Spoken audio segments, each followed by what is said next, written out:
Қайырлы күн, құрметті білім алушылар. Бүгін біз сіздермен OpenStreetMap Boundaries атты шейп файлдар жүктеуге кірісетін боламыз. Ең алғашында Google Chromeға сіздер OCM Boundaries деген жазбаны жазғаннан кейін сіздерге ең бірінші сайт шығады.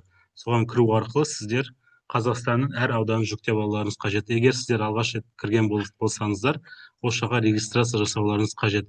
Регистрация сәтті аяқталғаннан кейін сіздерде осындай sign in, яғни өздеріңіз логин парольдарыңыз арқылы жаңа бағана пайда болады. Бағана пайда болғаннан кейін осы MB-ді ашатын болсақ, осы бойынша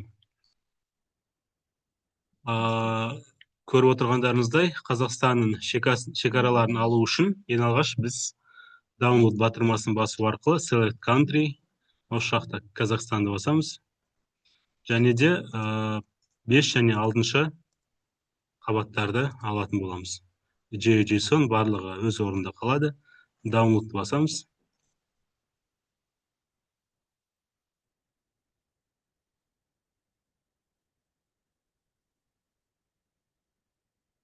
Downloadты басқаннан кейін бізде QGIS бағдарламасын ашамыз.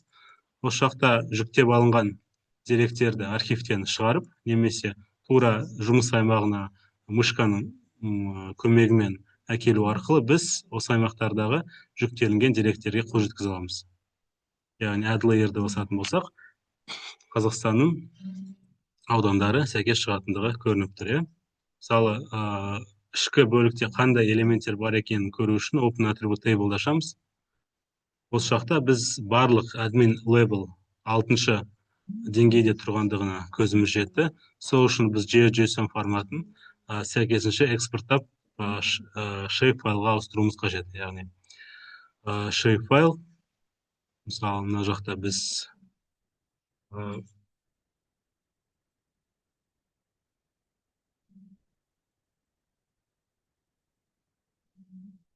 districts және де берілген аймақтарда кейбір деректерді біз өшіріп тастауымыз қажет. Яғни name, boundary, level, яғни бұл жақта птичканы алатын болсақ, біздің соңғы shape файлға бұл деректер сәйкес кірмейтіндігі көрініс табады. Окейді басамыз. Яғни біздің деректер сәтті экспортталды деп айта аламыз. Яғни JSON-ды біз қазірше өшіре тұрамыз, бізге қажет емес. Енді тексеретін болсақ, бізде келесідей ақпарат көздері табылғандығы көрініс табады. Сол бойынша.